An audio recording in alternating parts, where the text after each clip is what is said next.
जय गुरुदेव, जय गुरुदेव। परम पुरुष गुरुदेव जी, जय गुरुदेव नाम। अलख यगमे के पार में स्वामी तुम्हें प्रणाम। कोटि कोटि करूं वंदना, अरब खरब प्रणाम। चरण कमल बिसरू नहीं, जय गुरुदेव नाम। जय गुरुदेव। आप सभी प्रेमी भाई बंधुओं, गुरु महाराज जी के चरणों में कोट कोट प्रणाम। नाम निर्णय करूं मैं भाई, दूधा विधि भेद बतलाई। बड़ धुनात्मक गाऊं, दो का भेद दर्शाऊं। बड़ कहूँ चाहे कहूँ अक्षर, जो बोला जाय रसनाक। लिखन पढ़न में आया उसे बड़ात्मक गाया। लिखन पढ़न में आया उसे बड़ात्मक गाया। लखायक है यही धुन का, बिना गुरु फल नहीं किनका।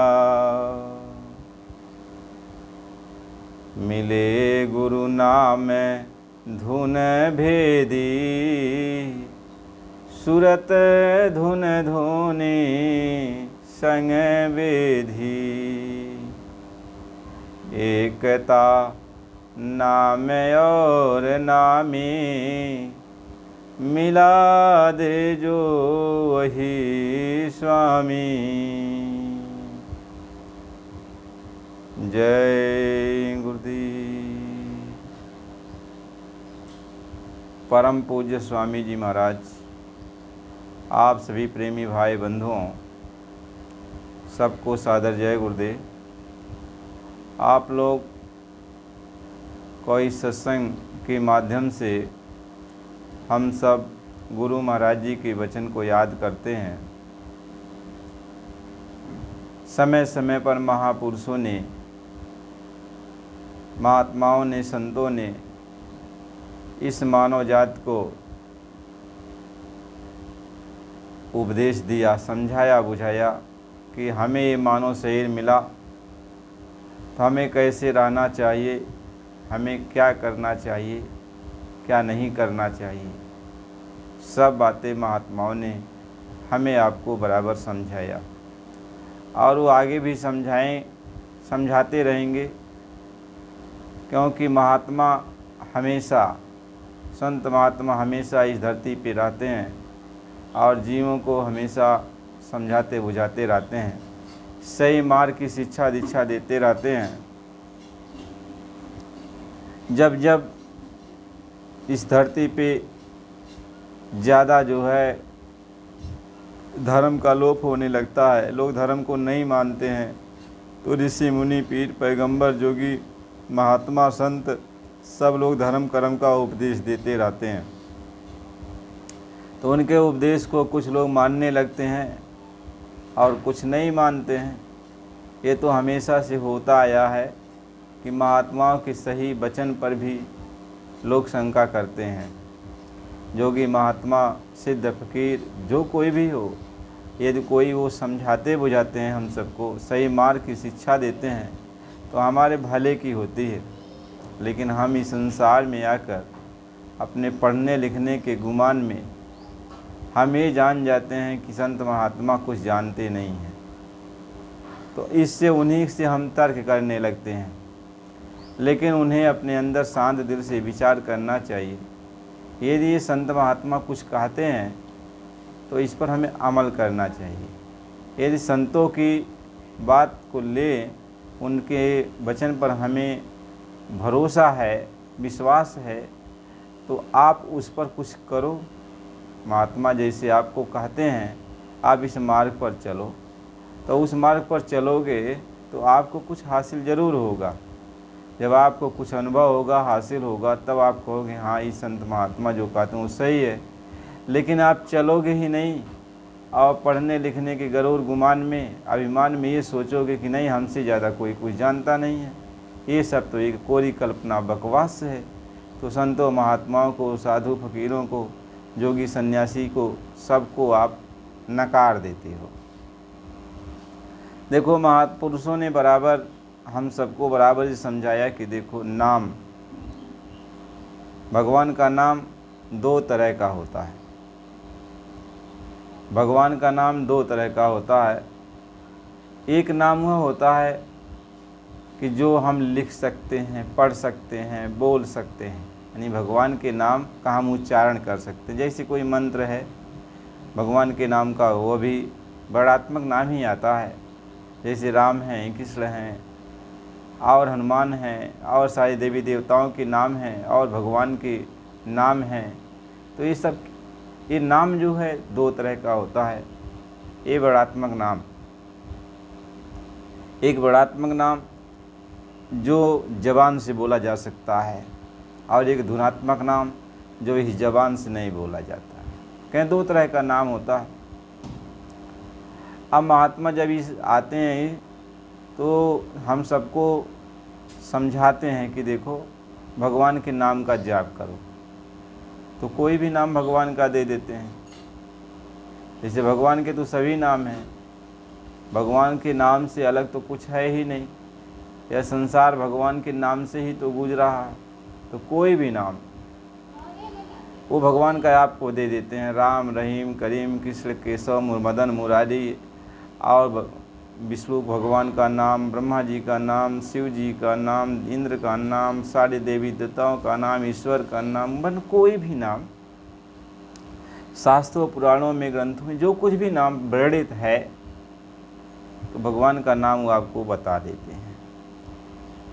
तो बता देते हैं तो आप जब भगवान के नाम का जाप करते हो जबान से अपने, तो क्या होता है, भगवान का नाम जाप करते करते करते करते करते करते आपका ये तन और आपका मन, अब आपकी ये आत्मा, आपकी बुद्धि, आपका चित्त, आपका अहंकार, ये सब निर्मल होते हैं, यानी साफ होने लगते हैं।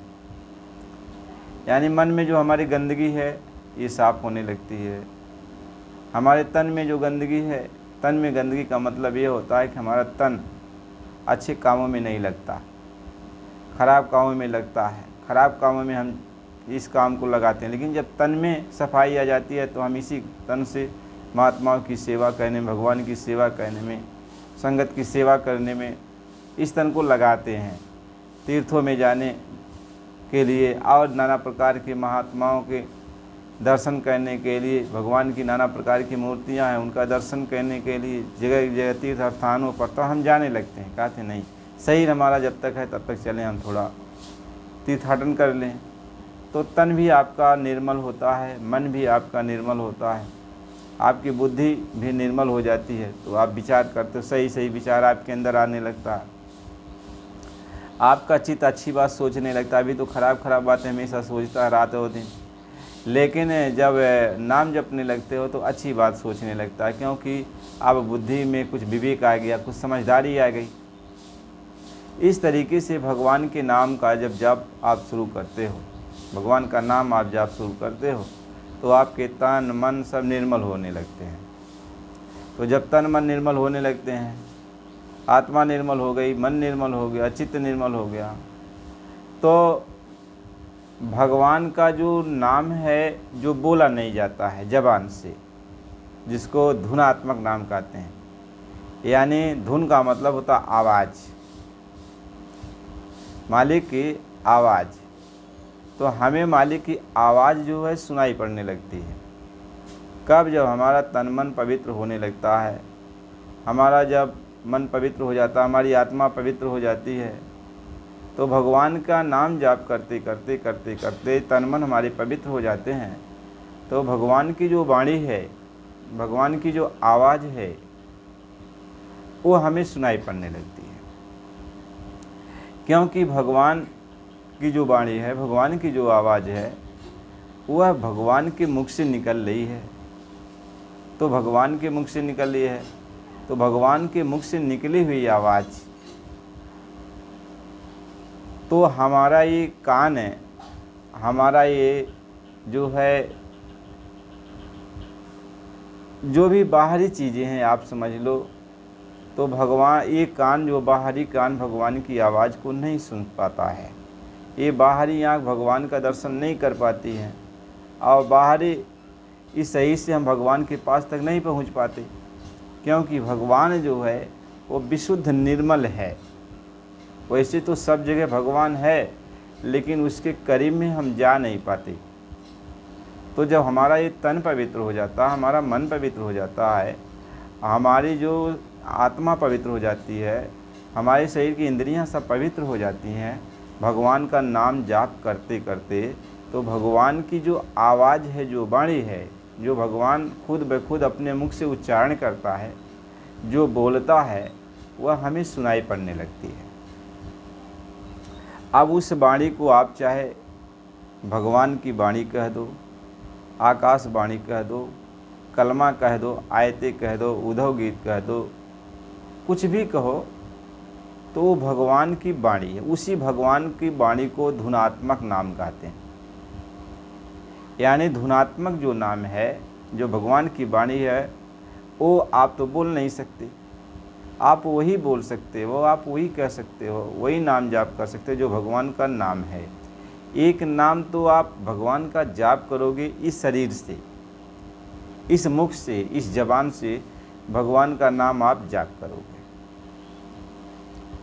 आपके गुरु ने आपको राम नाम बता दिया, तो भगवान के राम नाम का आप जाप करोगे, राम नाम का जाप करोगे, 1 माला 2 माला 4 माला, जो भी वो बताते हैं। तो राम नाम का जाप करते करते, या कृष्ण नाम का जाप करते करते, या किसी देवी देवता का नाम जाप करते करते करते करते करते करते तन मन आपके पवित्र होने लगते हैं। जब पवित्र हो जाएगा, आत्मा निर्मल हो जाती है, पवित्र हो जाता, तो वो जो भगवान बोल रहा है, भगवान की जो आवाज़ें आ रही हैं, भगवान तो हमेशा बोलता है, ऐसा नहीं है बोलता नहीं है।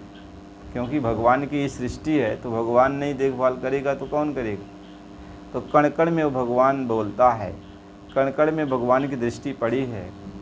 तो ये हमें तब अनुभव होता है जब हम अपने गुरु के द्वारा बताए हुए प्रभु के नाम का सिमरन करते हैं।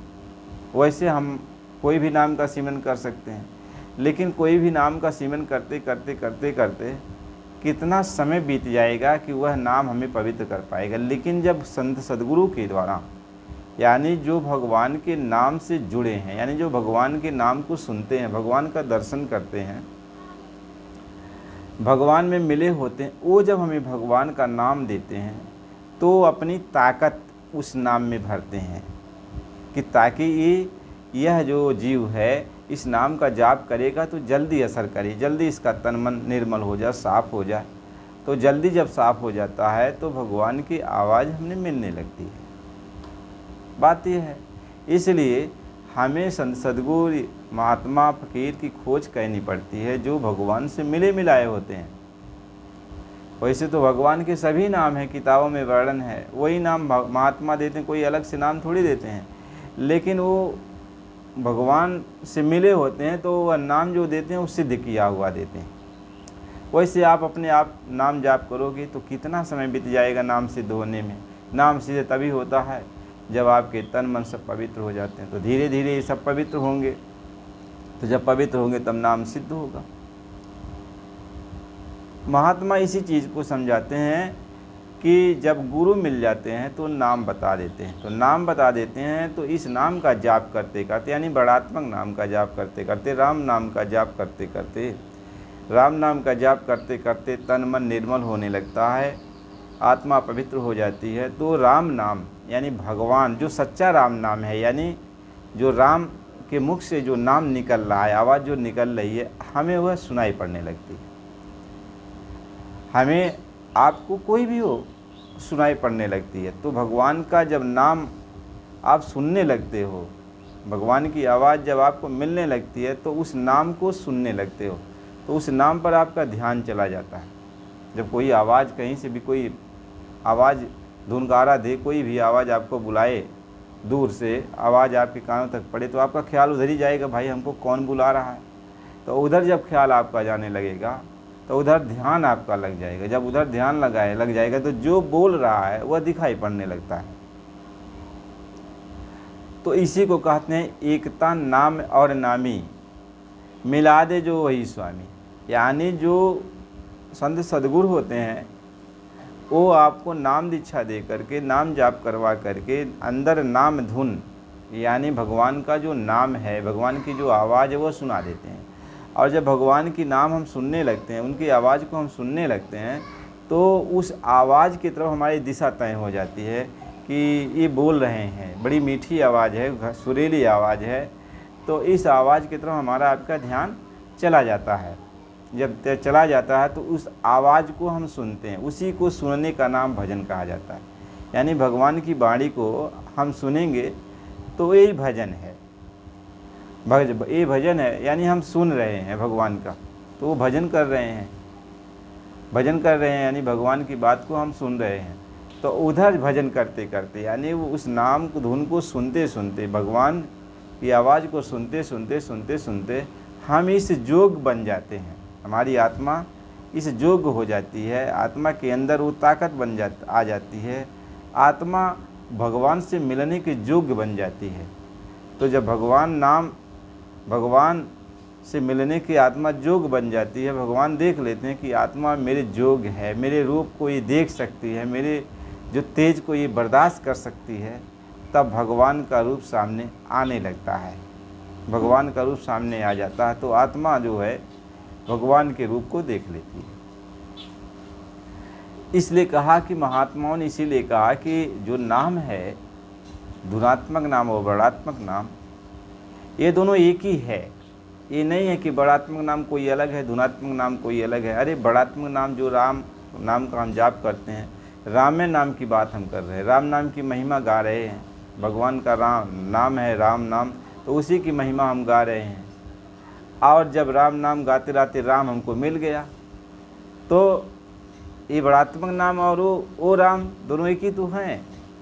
बशर्ते ये है कि वो अभी मिलने का जो हमें सिलसिला वाइज है, उस स्टेज बाय स्टेज हमको चलना पड़ता है। भले दोनों एक ही है, लेकिन हम कैसे मुलाकात कर पाएंगे? अभी हमें किसी से भी मिलना हो तो डायरेक्ट कैसे मिल पाएंगे? नहीं मिल पाते हैं। उससे मिलने के लिए हमको परमिशन चाहिए, हमें परमिशन लेना पड़ता है। द्वार पर कोई खड़ा है तो उससे कहना पड़ता है कि आप मेरी जो है आवेदन उनके पास पहुंचा दीजिए, एप्लीकेशन, हम उनसे मिलना आप वो जाके सुना देगा। तो वो जब कहेंगे हाँ वो मिल सकते हैं, तो इसी तरीके से महात्मा जो होते हैं हमें भगवान के पास ये सूचना दे देते हैं कि ये भक्त आपसे मिलना चाहता है। तो भगवान की जब मर्जी हो जाती है ठीक है इस भक्त से मिलना है, तो वो महात्मा जो है उस भक्त को भगवान का नाम बता देते हैं, यानी ये मोहर लगा देते हैं तुम भगवान से मिल सकते हो। तो भगवान का नाम बता दे, इस नाम का जाप करोगे, यह टिकट है, और जाप करोगे भगवान से तुम मिल सकते हो। तो इसमें किसी की बुराई तो है नहीं, न राम की बुराई है, न कृष्ण की बुराई है, न देवी देवताओं की बुराई है, किसी की तो बुराई नहीं है। नाम सबका है। आप भगवान से मिलना चाहते हो तो भगवान से मिल जाओगे, भगवान का नाम जाप करके। राम से मिलना चाहते हो, राम का नाम जाप करके मिल जाओगे। कृष्ण से मिलना चाहते हो, कृष्ण का नाम जाप करके आप मिल जाओगे। हनुमान से मिलना चाहते हो, उनके नाम का जाप करके आप मिल जाओगे। बशर्ते आप इन सबसे मिलोगे तब, जब इनके नाम का जाप करते करते आप निर्मल पवित्र हो जाओगे तब। इसलिए कहा निर्मल मन जन सो मोहि पावा। जब तुम निर्मल बन जाओगे तब पा सकते हो। ऐसे ही इन देवी देवताओं का भी जो नाम है, जब उनसे मिलने के योग्य आप हो जाओगे, काबिल हो जाओगे, निर्मल हो जाओगे, तब आपके सामने वो आ जाते हैं। यानी निर्मलता हर जगह ज़रूरी है, चाहे जिससे आप मिल। यहीं पर भी आदमी किसी से आप मिलने के लिए जाते हो तो आपके निरख परख पहचान करता है कि यह किस उद्देश्य से मिलने के लिए आ रहा है। कहीं कपट भाव तो नहीं है मेरे पास आ रहा है मिलने के लिए, कहीं कोई बात तो अनबन तो नहीं हो जाएगी। तो उसकी जांच, उसकी परख की जाती है कि भाई ये मिलने के लिए जाता है, किस उद्देश्य से जा रहा है। इसी तरीके से हर देवी देवता हमें आपको परखते हैं, हमें आपको समझना चाहते हैं कि हमसे मिलना चाहता है, हमारे नाम का जाप करना चाहता है, तो हमसे मिलने के काबिल कब होगा ये, इसके अंदर कोई ऐसी बात तो नहीं है ना। तो इस तरीके से कोई किसी से भी आप मिल सकते हो, राम से, कृष्ण से, हनुमान से, देवी देवताओं से, ब्रह्मा विष्णु महेश से, उनके नाम का जाप करके आप उनसे मिल सकते हो। बशर्ते आप जल्दी उनसे मिलना यदि चाहते हो तो संतों के पास जाओ, तो संत उनसे मिलने का भेद बता देंगे। यानी जो जिस नाम से वो जल्दी मिल सकते हैं, जिस नाम से जल्दी आपका तन मन निर्मल हो सकता है, वही नाम आपको दे देते हैं, वो सिद्ध किया हुआ नाम दे देते हैं कि इस नाम को जाप कर लो तो जल्दी से आप उनसे भेंट कर सकते हो, मिल सकते हो। तो महात्मा ये समझाते हैं। इसलिए कहा नाम निर्णय करूँ मैं भाई, दूधा विधि भेद बतलाई। मैं दोनों का भेद बतलाता हूँ कि वर्ण कहूँ चाहे कहूँ अक्षर, जो बोला जाए रस न कर। जो इस जबान से बोला जा सकता है, जो लिखा भी जा सकता है, जो पढ़ा भी जा सकता है, तो उसी को कहते हैं बड़ात्मक नाम है। तो सभी यंत्र मंत्र सभी आ जाते हैं, कोई भी नाम है आ जाता। तो महात्मा ये समझाते हैं कि लखायक है यही धुन का, बिना गुरु फल नहीं किनका। यानी जब तक गुरु आपको वो नाम नहीं देंगे तो ये इसमें फल लगना मुश्किल हो जाता है, क्योंकि आपको सिद्ध करने में पता नहीं है नाम 1000 वर्ष के बाद सिद्ध होगा कि 10,000 वर्ष के बाद जाप करने पर सिद्ध होगा, कब सिद्ध होगा। यह शरीर आपकी 100 वर्ष की है, 50 वर्ष की है, 30 वर्ष की है, यह शरीर में कितने समय में वह नाम सिद्ध होगा।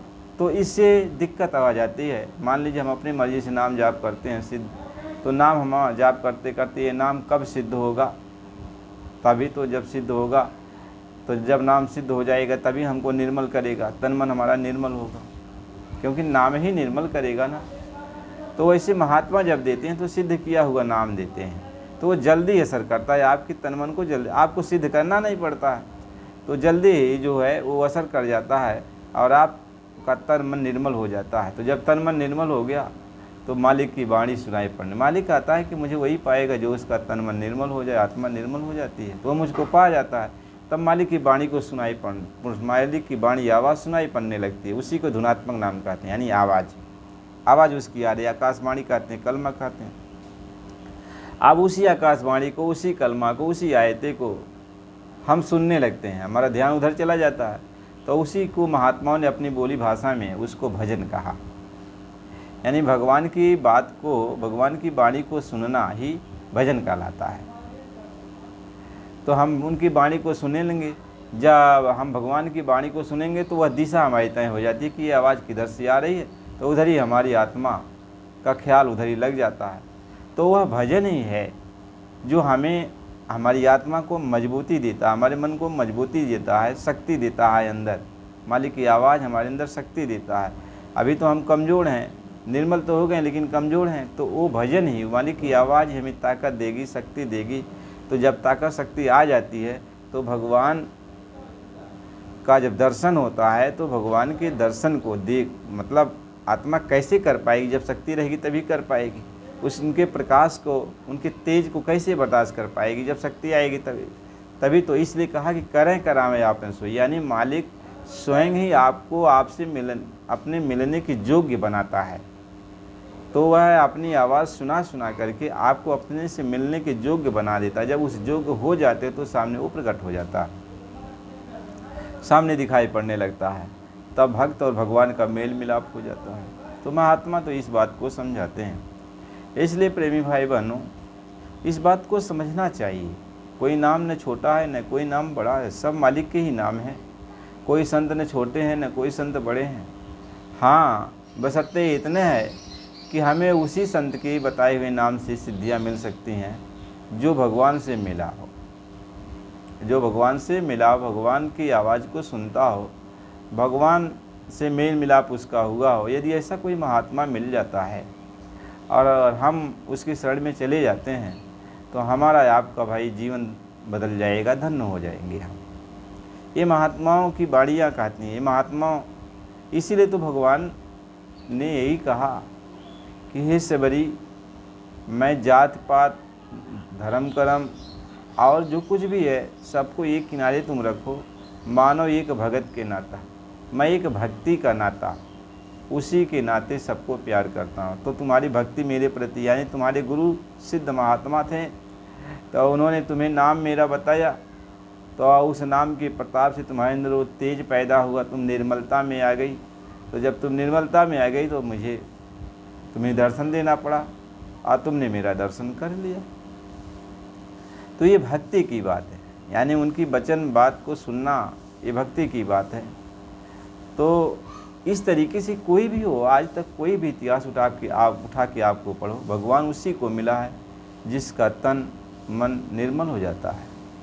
जब तन मन निर्मल हो जाता है तो भगवान उसको मिल जाते हैं। कोई भी हो तो निर्मल होगा तो भगवान उसको मिल गए, और भगवान जब मिल गए तो सारी दुनिया की आशा उसकी ख़त्म हो जाती है।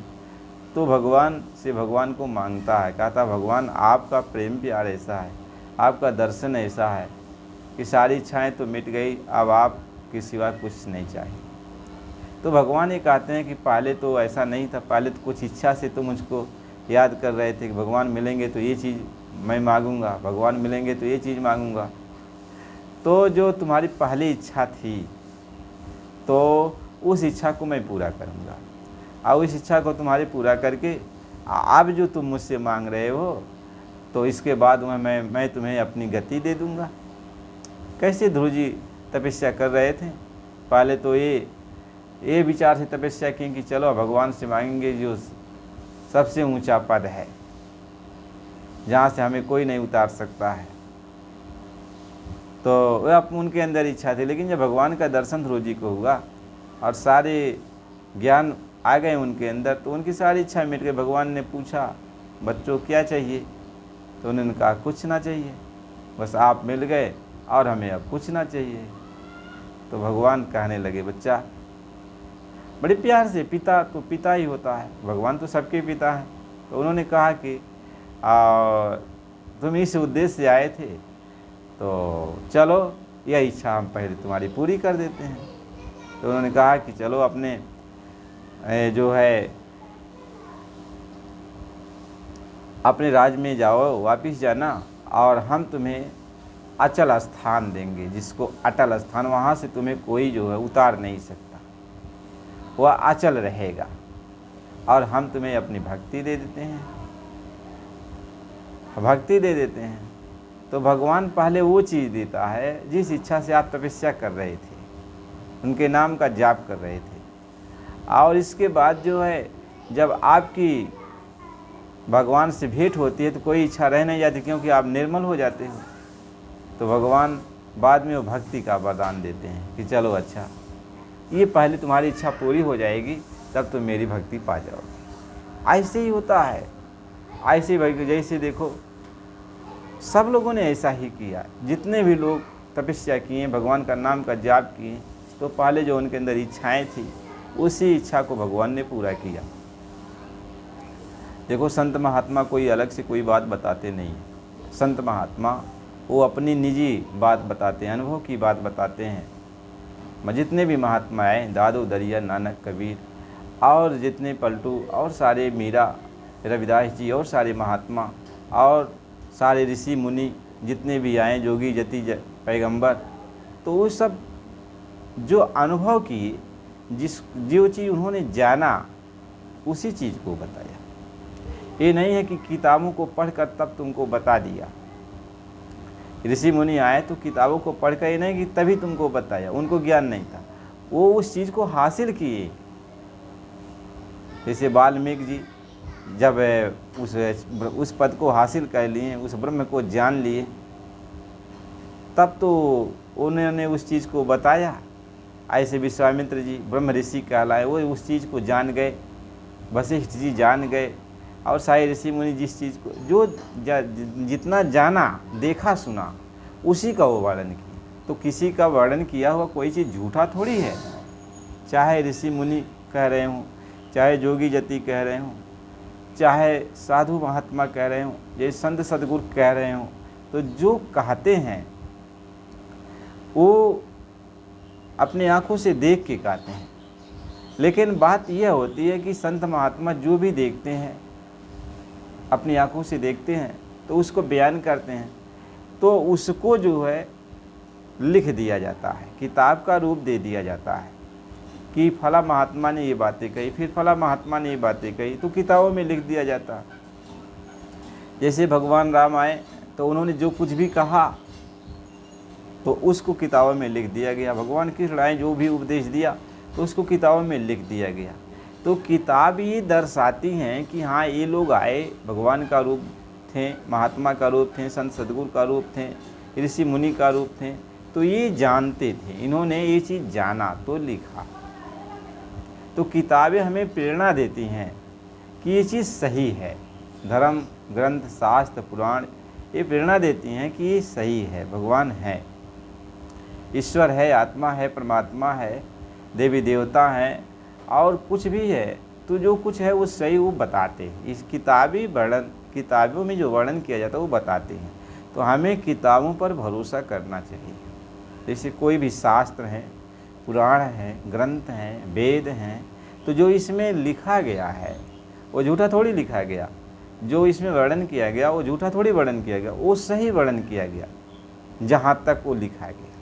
जैसे ब्रह्मा जी ने वेद लिखा, तो ब्रह्मा जी ने जो लिखा वो झूठ थोड़ी लिखा, जहाँ तक उसकी पहुँच है तहाँ तक वो लिखा गया। अब जिनकी पहुँच और आगे की है तो आगे तक लिख दिए, जिनकी उनसे भी आगे पहुँच है तो आगे तक लिख दिए। जहाँ तक जिनकी पहुँच है वो जब किताबें लिखने लगे तो लिख दिए। तो महात्मा इस चीज़ को समझाते हैं।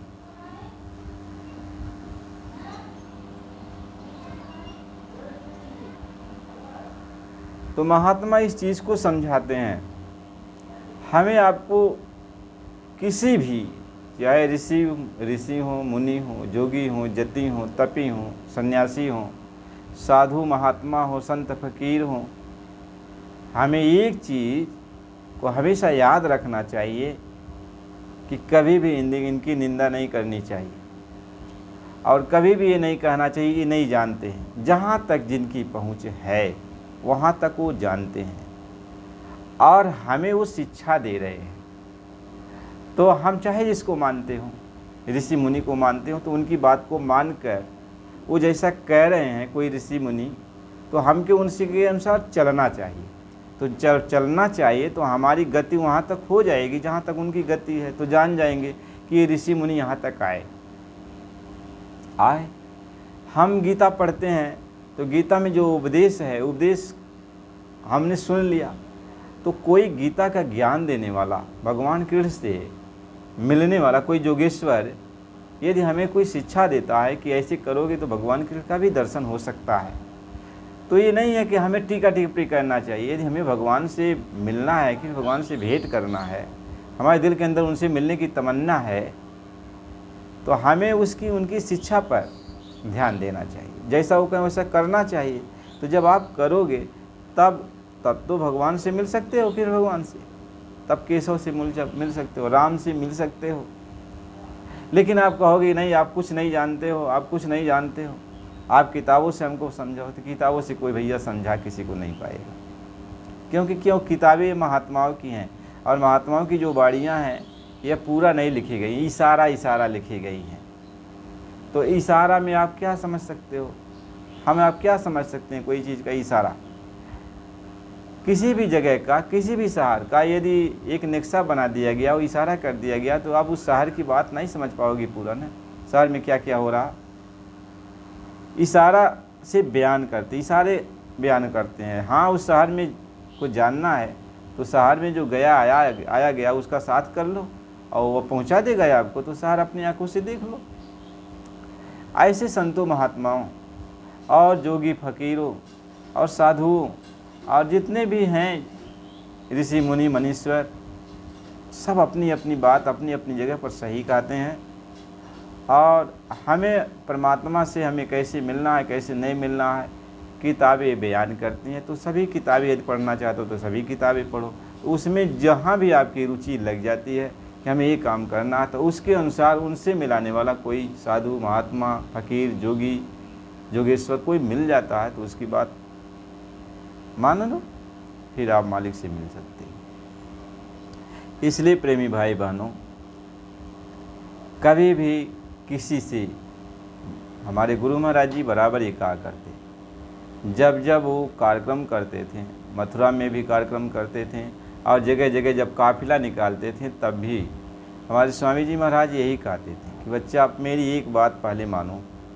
क्या? पहली बात तो यह है कि तुम शुद्ध शाकाहारी रहना, सदाचारी रहना, अपने जीवन को ऐसे ढालना, मेहनत ईमानदारी की कमाई खाना, किसी गंदी गलीज वस्तुओं का सेवन मत करना, ऐसा कोई नशा मत करना, गांजा अफीम शराब ताड़ी ये सब मत पीना, कि ऐसा नशा कोई भी और कोई यदि नशा है तो ऐसा कोई भी नशा मत करना जो आपकी बुद्धि को पागल कर दे, माँ बहन बेटी बहू की पहचान ख़त्म कर दे, ये काम मत करना। दूसरी ये चीज़ है मेरा कि बच्चा हक हलाल की कमाई खाना, मेहनत ईमानदारी की कमाई खाना, और देखो किसी की भी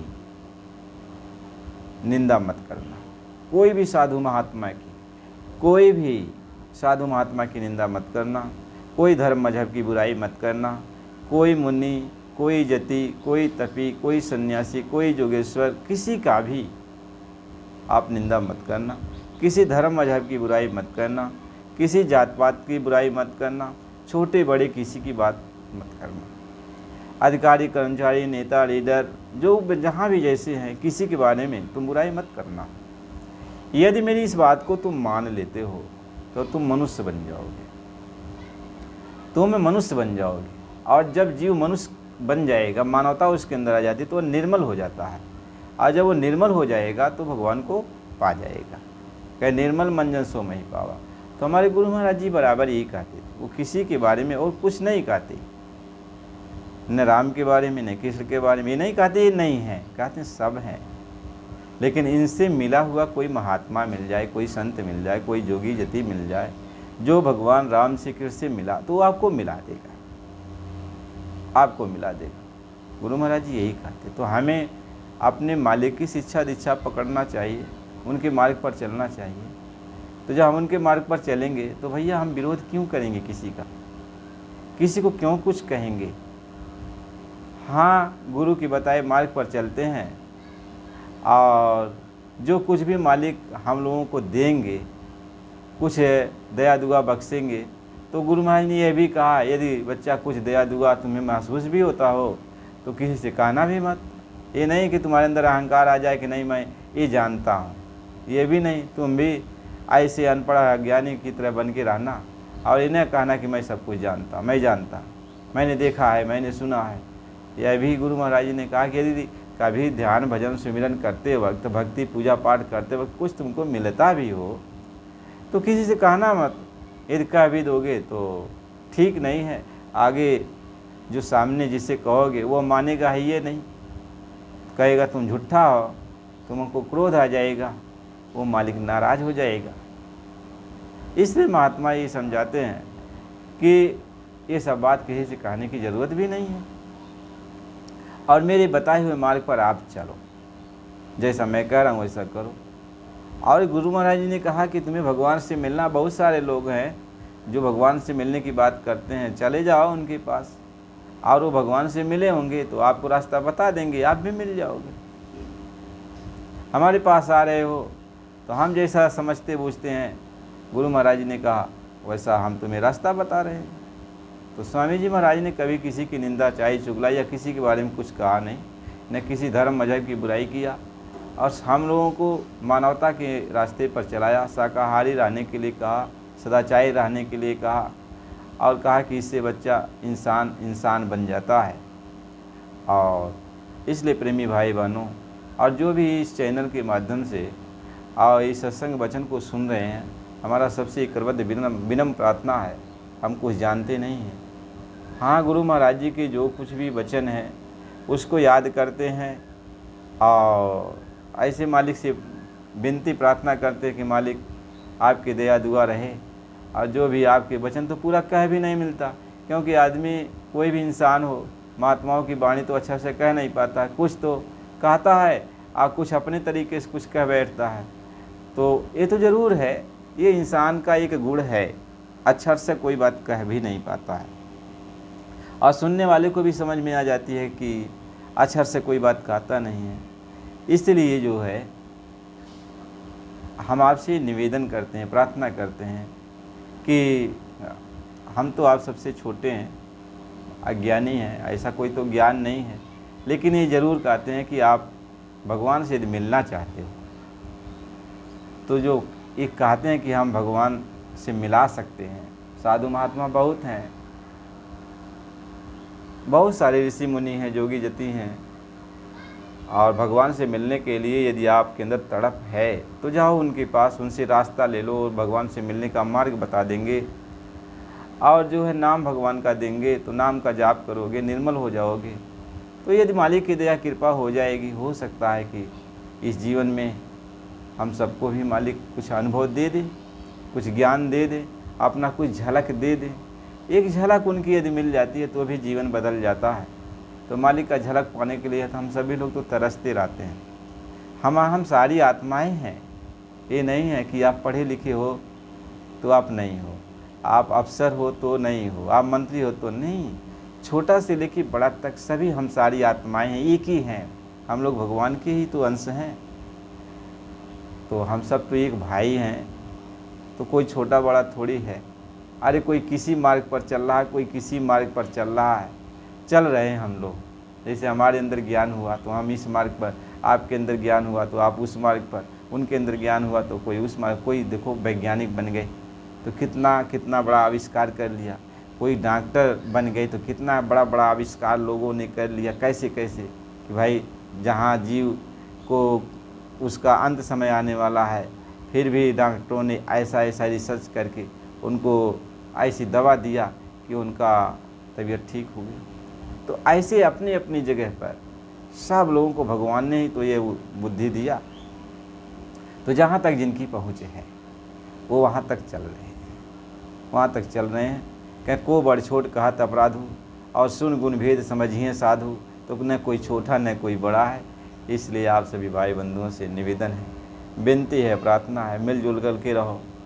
और हमसे यदि कुछ पूछोगे तो भैया मैं कुछ जानता हूँ। ये है जो आपको ये महात्माओं की वचनबाड़ी कहता हूँ। यदि आपको अच्छी लगती है तो इस चैनल को लाइक और सब्सक्राइब करना और उसको सुनना।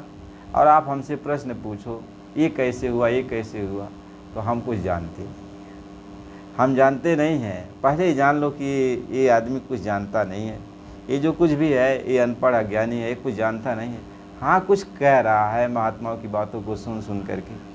तो यदि अच्छी लगती है तो उसको मान लेना, उसको मान लेना, समझ लेना कि चलो अच्छा। इसलिए प्रेमी भाई बहनों, सत्संग को भी कुछ समझ में आता है, हम तो आपकी गुरु भाई बहन हैं। तो इस चैनल को लाइक सब्सक्राइब कीजिए और बराबर सत्संग जो भी जाता है उसको आप सुना करिए। जय गुरुदेव।